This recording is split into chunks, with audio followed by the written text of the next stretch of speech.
In his article titled Digging for Nuggets, How Bad Research Can Yield Good Evidence, Ray Paulson, a noted scholar of social research methodology, compared a good systematic review to that of a pre-flight instrument check to ensure an aircraft is worthy of safe takeoff.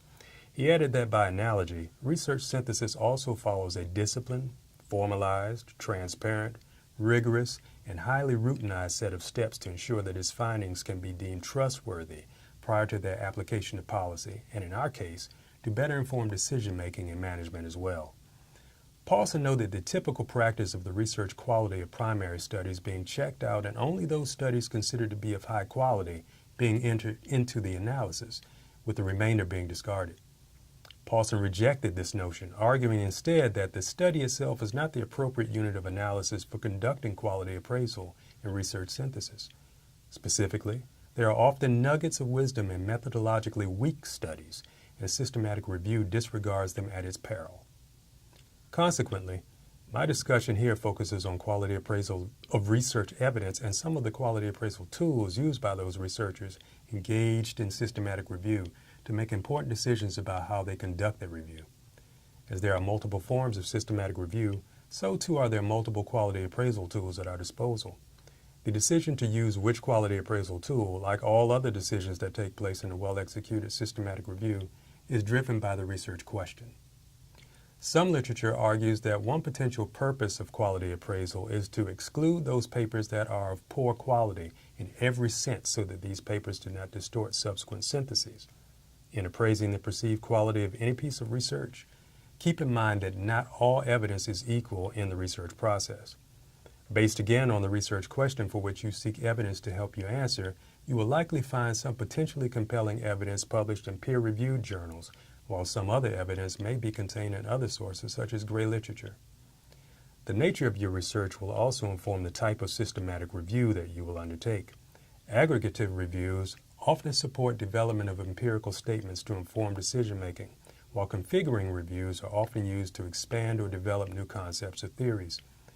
Aggregative reviews add up the findings from primary studies to answer a research question, and these reviews use pre-existing or a priori frameworks, including the method to be used to appraise evidence quality, all in an effort to aggregate data to test theories.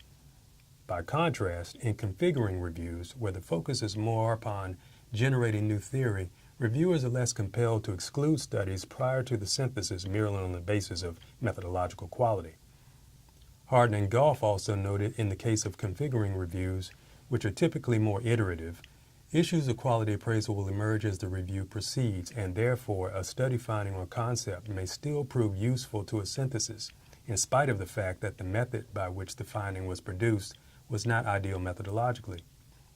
None of these points are meant to suggest that some evidence has no value at all based on where you found it.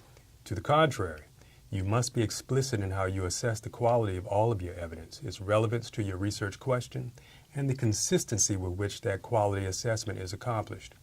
Consequently, I would like to focus here specifically on how we assess the quality of evidence and some of the many tools available to help us do so.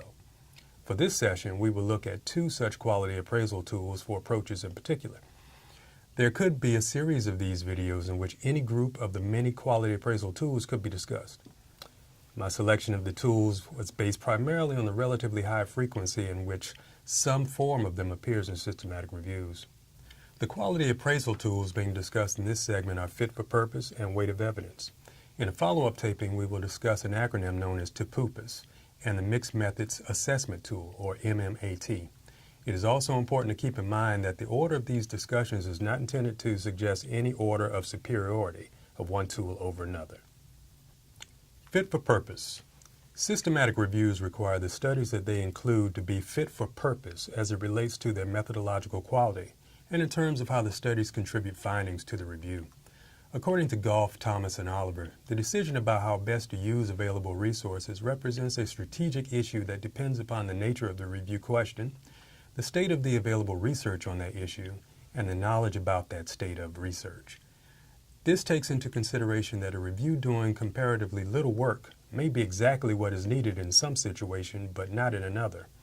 Recall my earlier discussion of Paulson and his point about the potential discovery of nuggets of wisdom that may emerge even from methodologically weak studies, and that disregarding this potential may prove perilous to the systematic review process. Pettigrew and Roberts noted that one commonly used aid to clinical research decision-making is the hierarchy of evidence, which lists a range of studies designs ranked in order of decreasing internal validity. The hierarchy is as follows. 1. Systematic reviews and meta-analyses. 2. Randomized controlled trials with definitive results. 3. Randomized controlled trials with non-definitive results. 4. Cohort studies. 5. Case control studies. 6. Cross-sectional surveys. And finally, case reports. However, some scholars, such as Ogilvy, Egan, Hamilton, and Pettigrew, argue that unthinking adherence to a hierarchy of research study design as a method for selecting studies may reduce the value of evidence synthesis and reinforce an inverse evidence law, in which the least is known about the effects of interventions most likely to influence entire populations. Bowes and Ashby argue that deliberations concerning research quality need to move beyond fixations with methodological quality and arrive at a point that addresses the fitness for purpose of research.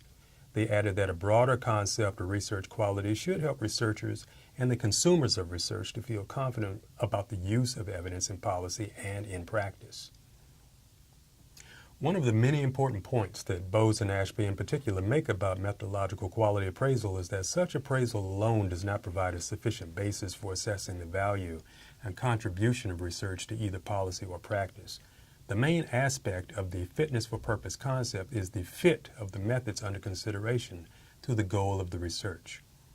Goff argued that there exists a richness of systematic review approaches to be used and developed, provided there is constant focus upon the core principles of fitness for purpose, rigor in execution, and transparency and completeness in evidence reporting. Pettigrew and Roberts noted that the research findings to help answer the question may exist, but locating that research, assessing its evidential weight and relevance, and incorporating it with other existing information is often difficult. Weight of evidence. Developed at the London-based Epicenter, weight of evidence is a framework used for considering quality and relevance in the process of conducting systematic reviews to answer myriad questions across a range of domains, including education, health promotion, and social care. According to Goff, when an evidence quality assessment is made, it may not be an all or none decision of inclusion, but instead one of weighing studies in relation to quality and relevance and the extent to which their results contribute to the current synthesis, your synthesis.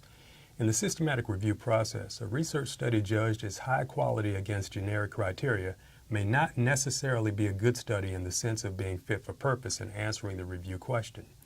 Note here also that Goff's reference and the references of others to the review question is synonymous with research question. For the purposes of systematic review, we refer to research questions as review questions. Goff also acknowledges that indeed the authors of the original study may have done an exemplary job of executing their study, but they undertook the study before the review took place and could not be expected to know that particular focus of any potential future review. The point to focus upon is how well the study helps to answer your current review question. A weight of evidence framework assists researchers in making separate judgments on different generic and review-specific criteria, and then combining them to make an overall judgment concerning what a study contributes to answering a review question. When using a weight of evidence framework, the researcher is making certain judgments about the evidence being considered as part of the overall systematic review, and these in turn are classified as weight of evidence A, B, C, or D. Weight of evidence A represents a generic and thus non-review specific judgment about the coherence and integrity of the evidence in its own terms. That may be the generally accepted criteria for evaluating the quality of this type of evidence by those who generally use and produce it.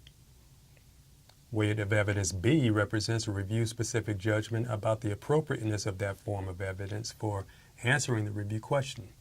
That is, the fitness for purpose of that form of evidence. For example, the relevance of certain research designs such as experimental studies for answering questions about process. Weight of evidence C represents a review-specific judgment about the relevance of the focus of the evidence for the review question.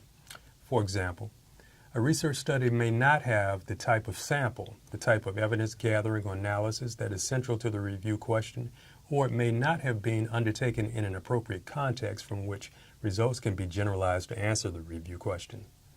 There may also be issues of propriety, of how the research was undertaken, such as the ethics of the research that could impact on its inclusion and interpretation in a review. These three sets of judgments can then be combined to form an overall assessment, weight of evidence D, of the extent that a study contributes evidence to answering a review question. Whether the subject involves fit for purpose, weight of evidence, or any of the other quality appraisal tools, some of which will be discussed later, by appraising the quality and relevance of studies, systematic reviewers can ensure that only the most appropriate, trustworthy, and relevant studies are used to develop conclusions of the review. As Hardin and Goff also pointed out, engaging in any type of review or research offers opportunities to examine issues of quality and research in great detail, for systematic reviews, by their very definition, demand such a detailed examination. Thank you.